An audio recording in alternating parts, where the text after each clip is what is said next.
What's up, guys? It's me, TXT Bands, and I'm back with another One Piece review. This is a review of chapter 1089 of One Piece, titled Under Siege.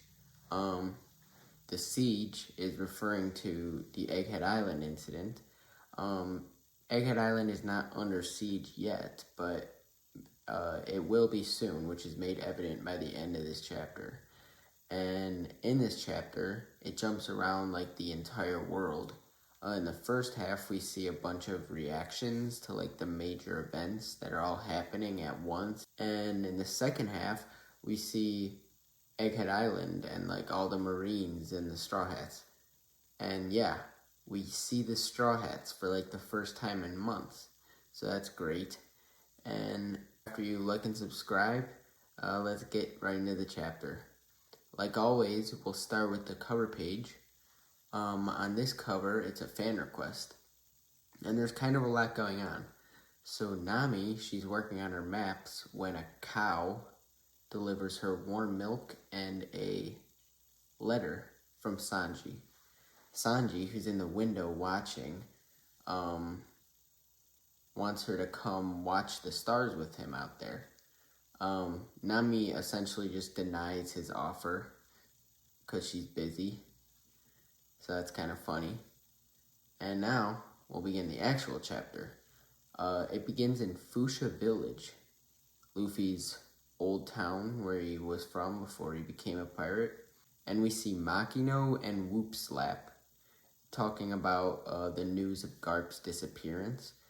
And Mayor Whoop Slap assures that Garp is still alive and all he is missing, not dead. Then Whoop Slap hears laughing from behind him and he thinks the laughing is directed at him, but it's actually just Makino's child. Makino's kid is laughing at Luffy's picture in the magazine, Big Bro Luffy.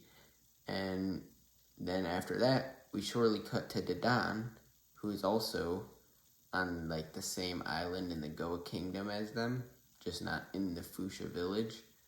And Dadan is crying over like all these risks that Garp and Luffy are taking. Like it's making her like really worried about them. Now, we see a worldwide earthquake which resulted from the destruction of the Lucia Kingdom. We check out the East Blue, the South Blue, the West Blue, and the North Blue, and they're all feeling it. Then we go to the Grand Line with Laboon, who's making noise because of the earthquake. We also see Iceberg on Water 7. We see Vice Admiral Hina, and we see Momonosuke on Wano. Then we even see Impel Down prisoners freaking out, and also the Celestial Dragons, and Eam. The earthquake is all occurring 6 whole days after the destruction of the Lucia Kingdom. But now we actually see the hole that's left behind where the Lucia Kingdom was. It looks just like the hole that's under Enies Lobby, which could even provide evidence to like theories that there was once an island there and it was destroyed. Maybe the ancient kingdom was once there, but it was destroyed 800 years ago. But the new hole where the Lucia Kingdom is just as massive and the water doesn't close in, which doesn't make sense. Then we are informed of the rising tides in the One Piece world that happen because of all these earthquakes. And the sea level has risen a whole meter, which is devastating for a world where like all the world is made up of islands. The Kamabaka Kingdom experiences these high tides, and Ivankov is like confused. And then we see a different random island, which is like completely underwater because of the tides. And then we go back to Fuchsia Village, where Whoop Slap is still confused about these tides. And that was all good stuff. But now we get to what I was waiting for, Egghead. A whole day has passed since last time we were here, and the Marine fleet is now circling the whole island.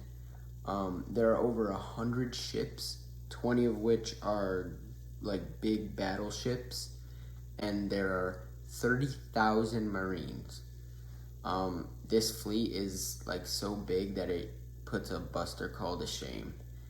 And one of the mechanized sea beasts starts attacking one of the ships, but Kizaru quickly stops it with a beam of his light, and this makes Sentomaru kind of mad because they aren't supposed to destroy the technology. It's kind of useful to have, so Sentomaru isn't too happy. Now we see the 9 vice admirals who are at Egghead. Only 2 of them we actually know the names of. Those are Dal, who was introduced less than 30 chapters ago, and Doberman, who was also on the Buster Call at Enies Lobby, I believe. We see Admiral Kizaru, who is eating noodles right now because he's just waiting. And he talks to Sentomaru, who's still on the island, who's surrounded by pacifistas. He's being protected by them. Sentomaru recalls how Vegapunk based some of his laser technology on Kizaru's attacks. So he's kind of shocked that Kizaru is here to kill Vegapunk because they're friends. We see in a little flashback that they're friends. But Kizaru says that it's his Marine duty to stop Vegapunk because he's researching the Void Century. Even though he doesn't actually really want to do it, but he has to. Sentomaru says that it's safe to assume that Lucci has completed his mission of assassinating Dr. Vegapunk, and they should have no reason to attack the island now. A different warship, which holds St. J. Garcia Saturn, the Gorosei, who's accompanying this fleet, is shown. He looks at an article from the newspaper, and it's one of Morgan's articles about how Luffy is holding Dr. Vegapunk hostage, but he knows that's not necessarily true. They haven't found out the complete reality of the situation on Egghead, but they know that it's not that. Doberman assumes that Vegapunk, his 6 satellites, and the Seraphim are up in the Labosphere. The 10 Straw Hats are there too, and Cypher Pole Zero, which are Lucci, Kaku, and Stussy, are also there. On the ground, which is called the Fabrio Stratum, is Sentomaru and the Pacifistas.